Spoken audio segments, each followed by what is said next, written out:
friends, my name is Asra. I am studying in 10th standard in Adarsha Vidyalaya, Kanakagiri. Today I am doing a seminar on the lesson Life Processes, which is really an interesting and amazing lesson and which is the first chapter of our biology part.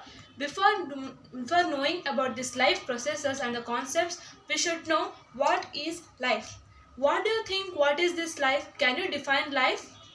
Okay, some may tell that it's really an easy question, but some may think that it's the most complicated question. We cannot define life. So let it be. Next question is, how do you consider something to be alive and something to be not? How do you consider that something is a living and something is non-living? Okay, someone tells that they consider something to be alive because of its movement. For example, a moving cow. So what about plants? They don't move, right? They are stable at that position. Then how do you consider them to be alive? Someone tells that they are green in color, so they are considered to be alive.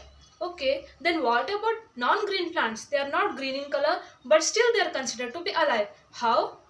Okay, they gave up, I can't do anything. The answer is that only one important point is not enough. Only one important movement or the color green is not enough to define life. There are many processes, life processes are going in our body by which we are considered to be alive. Plants, human beings are also considered to be alive. Not only a moving cow.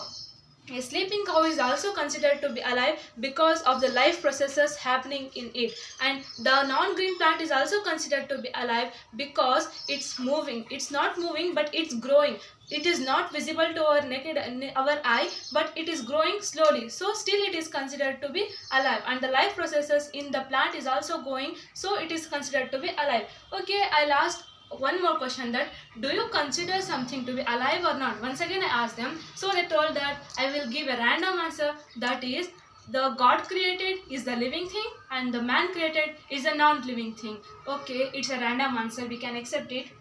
Next, now I want to introduce you to yourself. I want to introduce you to your body in just 1 minute. I will explain the processes happening in your body in just 1 minute. Okay, in just 1 minute, whatever you are hearing or whatever you are listening, whatever you are seeing, this information is converted into electrical impulses, and in this way it goes to your brain, and then your brain orders to your body what to do and what not to do. Then this is the process how the brain functions. Next one is heart. Our heart is a very important part of our body, right? Yes, our heart, it looks like this, right? Okay, our heart beats 70 times in a minute, pumping 5 liters of blood to your lungs and 5 liters of blood to entire body, as you can see here. Next one is breathing. We breathe 12 times, breathing in and breathing out, exchanging 6 liters of gases between us and the environment. This is how we breathe. Okay, next one is kidneys. Our kidneys produce 1 ml of urine in just 1 minute. Isn't it amazing? Okay, next we can see a very important or very fact. Okay, we human beings are multicellular organisms, as we all know that. We are made up of many cells. We are from one cells we are here. Okay, this human body has, we know that many cells like millions, billions, trillions. But can you believe it? Just in 1 minute, 300 billion. It's not a small count. Observe, 300 billion cells die in just 1 minute, and of which 40,000 shred out from your biggest organ of the body. Which is the biggest organ of your body? Skin, right? Yes, 40,000 cells shred out from your skin. Okay, this was how our body processes in just 1 minute. In just 1 minute, these are the processes which we knew now. Imagine what happens in our body in our whole life. What are the processes going on? Okay, it's not enough to imagine, right? It's really difficult. Okay, let's now move on. As we all know that human body is a well-organized structure. Human body, an organism, is made up of an organ system, as you can see here. And this organ system has many organs like stomach, liver, heart, kidney, and many more, who have their specific functions to work, and they do their job very well. And these organs are also made up of tissues. Tissues, do you remember where we had heard it? in our previous class, right? In 9th standard, we have learned about different types of tissues. Rememorize. And these tissues are also made up of many cells, many cells, as we are multicellular organisms. And these cells are also made up of small components in it, and which are very essential to our body. And these are our ordered nature. Okay, if it breaks down, our living organism will no longer survive. So because of this cell, tissue, organ system, today we are here. To prevent this breakdown, there should be some process, right? Like maintenance or repairing of these parts. Yes, let's explore about that. The maintenance and repairing of our parts of our body should be in process even when we are not doing any particular work. Even we are just sitting, or we are standing, or we are sleeping, the process should go on. For example, breathing, right? We can't stop breathing when we are asleep, right?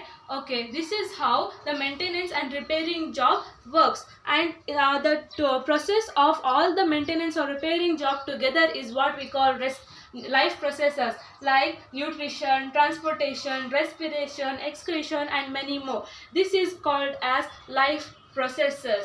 Okay, we all know that everything needs something to do something. Did you understand? I hope you don't. Okay, I will give an example. For example, a car needs fuel to move. A person needs salary to do his job. In the same way, our parts of our body needs energy for the maintenance or repairing job, right? Okay, what is that something? They need energy, right? As we can see here, a human body needs energy to do its maintenance or repairing job. And from what we get this energy? As you all can guess, right? From what? Which we call food. We have food, and from that food we get nutrients, and that energy is transferred to our body, and from the process what we call nutrition, right? Okay, let's move on. In our human body, when we consume something, we have consumed very variety of food, right? And it directly is not digested to our body and not converted into energy. There are many chemical reactions happening in our body even now, and the important one are oxidizing and reducing reactions, right? Okay, and these are all the processes which are happening in our body. And let's move on to respiration. Respiration is nothing but the process of intake of oxygen from the environment into the body to use in the process of breakdown of food sources for cellular need is what we call respiration. This we have studied in our previous class as respiratory system. Do you remember? Okay, I think so. Let's move on. What do you think it is? Can you guess? Paramecium. It's a unicellular organism. In single-cellular or single-celled organism, it's very easy to consume because they are directly in contact with the environment. So whatever they eat, they consume it directly, and as they are single-cell organism, they will excrete it. But what about us humans?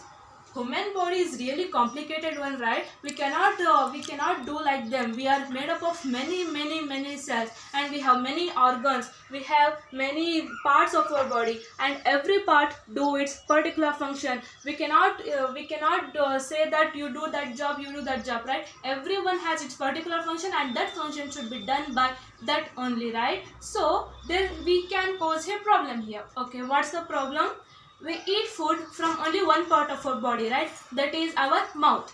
But our whole body needs energy, right? Our whole body needs energy for the maintenance and repairing job. Then how you will give energy to all parts of our body? Any guess? Transportation, right? You should transfer the energy to all parts of our body by a system called transportation. As you can see here, there is a system called transportation in our body, from which all the food, all the energy is transported to all parts of our body. Okay, let's move on.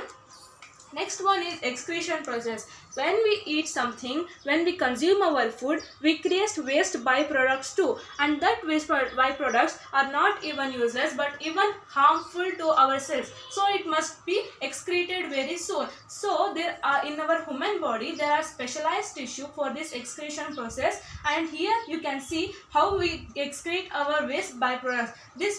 In this section we learned about nutrition, respiration, transportation, and excretion. We'll study about this in details in our later sections. I hope you have understand it very well. Thank you.